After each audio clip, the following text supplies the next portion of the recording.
This is GYNE Radio, educating you about the female reproductive system for centuries.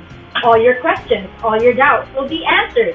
Invite your mother, your sister, or even your neighbor and tune into GYNE Radio. I am Victoria Vergara, your host for today. Let us welcome the smartest and the brightest people in this field, the doctors of Fatima. Today's topic is about menopause. Menopause is defined by the last menstrual period or 12 consecutive months without menstruation. Average age of menopause is between 51 to 2 years old. Now, let's dive further into this topic, beginning with our first speaker, Ian VALDEZ. Thank you, Mr. Vergara. This is Ian VALDEZ reporting on the effects of menopause on the circulatory system. Menopause is considered as a risk factor for cardiovascular diseases because estrogen withdrawal has a detrimental effect on cardiovascular function. Menopause compounds many CVD risk factors, including changes in the body fat distribution, reduced glucose tolerance, abnormal plasma lipids, increased blood pressure, increased sympathetic tone, and endothelial dysfunction and vascular inflammation. HRT or hormone replacement therapy can be useful in controlling menopausal symptoms. For example, this is Ian VALDEZ reporting next quarter. Thank you, Ian. Good morning, Philippines, and hello, world. I'm Princess Dianne Mayu, and I will be tackling about the effects of menopause in the respiratory system. We know that menopause is the permanent cessation of ovarian follicular activity and eventually the menstrual cycle. The reduced levels of estrogen and progesterone is said to cause a decreased muscular strength, decreased relaxation of bronchial smooth muscles, and increased compression of thoracic spine due to osteoporosis. We can confirm this by measuring the lung volume and capacities, or what we call primary pulmonary function test. Once again, I'm Princess Yu, bringing you the nagbabalang news about our baga. Thank you. Thank you, Princess. GYNE is spectacular, GYNE is exciting. Brings you the hottest news on the effect of menopause in our digestive system. Weight gain is a common complaint during menopausal stage because metabolism slows. It is also associated with insulin resistance and diabetes mellitus. Adrenaline can easily be triggered in the body when calming influence of estrogen is missing. This switches digestive function off. Gas can build up, causing bloating. Food can pass through without fully broken down, causing constipation, and acid can break down the mucous lining of the stomach wall. This is VERDEJO reporting. This is Justin VELASCO discussing the effects of menopause in our respiratory system. It is said that urogenital acids associated with menopause can lead to dyspareunia, dysuria, and urinary urgency.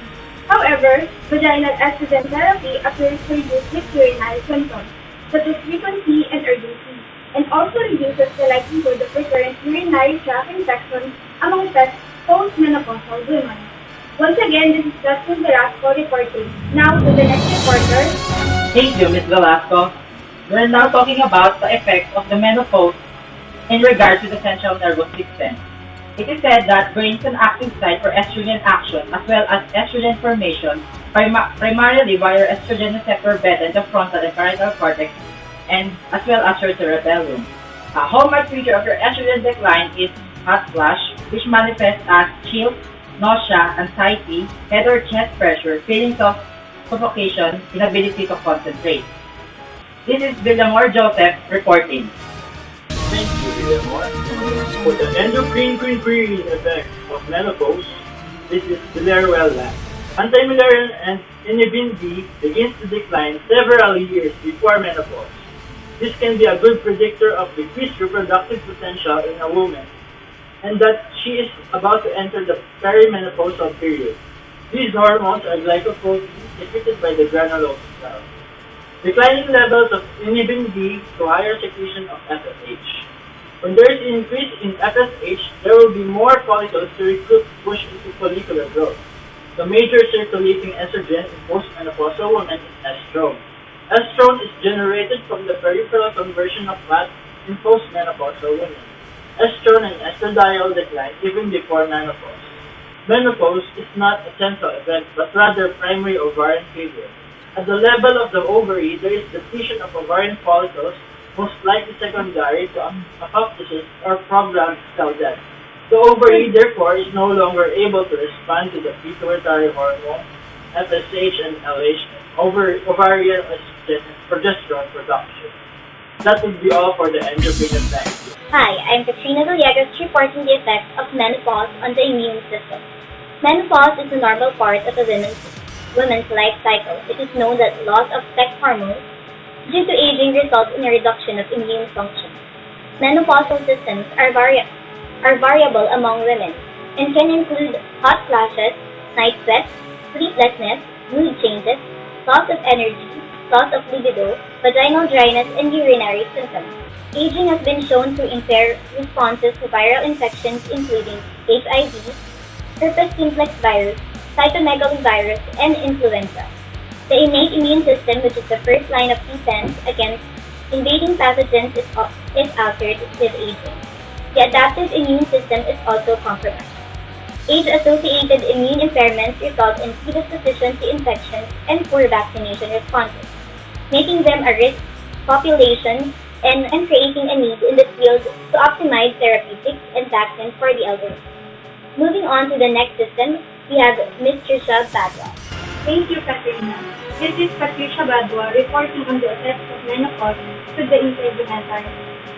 Menopause causes the skin to age more rapidly, inducing cosmetic changes such as wrinkling and sagging, and structural changes such as thinning of the epidermal layer. Skin dryness is commonly the first symptom of skin aging, apparent in menopausal women, and loss of firmness and elasticity in the skin typically follows rapidly. Collagen, the key component of skin, is generally lost at an increasing rate from the onset of menopause. In the initial 5 years, a woman may lose as much as 30% of the collagen content of her skin. The rate of collagen loss then declines again to 2% annually in postmenopausal women. Thermoregulatory changes, which increase sweat production, increase skin dryness due to thinning of the skin, increased atrophy of skin cells, which increases skin wrinkling and changes the cosmetic appearance of the skin. These changes occur due to collagen loss and reduced collagen production. This is Patricia Badua reporting. Muscles and bones, muscles and bones. What are the effects of osteoporosis on this system? Musculoskeletal diseases are prevalent in postmenopausal and aging women, which compromise quality of life significantly and limit productivity.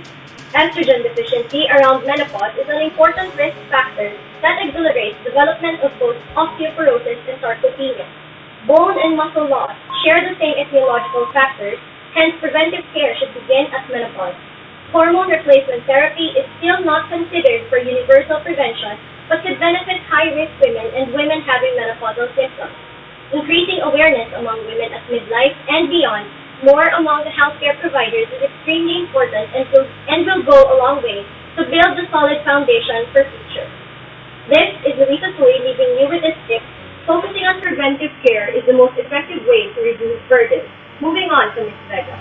Thank you, Ms. Louise. I am Patricia Louise Vega reporting about the effects of menopause in the reproductive system. As a woman gets older, the ovaries become unresponsive to the gonadotropin, or pituitary hormones, and gradually the sexual cycle disappears. The declining function results in lower levels of estrogen and progressive secretion. Around menopause, changes in the genital organs occur rapidly. The reproductive organs slowly atrophy, together with the ligaments and supporting tissues as the hormonal stimulus decreases. The tissues of the labia minora, clitoris, vagina, and urethra atrophy. This atrophy can result in chronic irritation, dryness, and a discharge from the vagina, which can increase the likeliness of vaginal infection. Developing reduction of the glandular secretion in the reproductive organs leads to excessive vaginal dryness. The lining of the vagina becomes thinner, drier, and less elastic, and this may make sexual intercourse painful and may increase the risk of inflammation, also known as vaginitis. There is atrophy of the urethra, vaginal wall, and vaginal glands with loss of lubrication.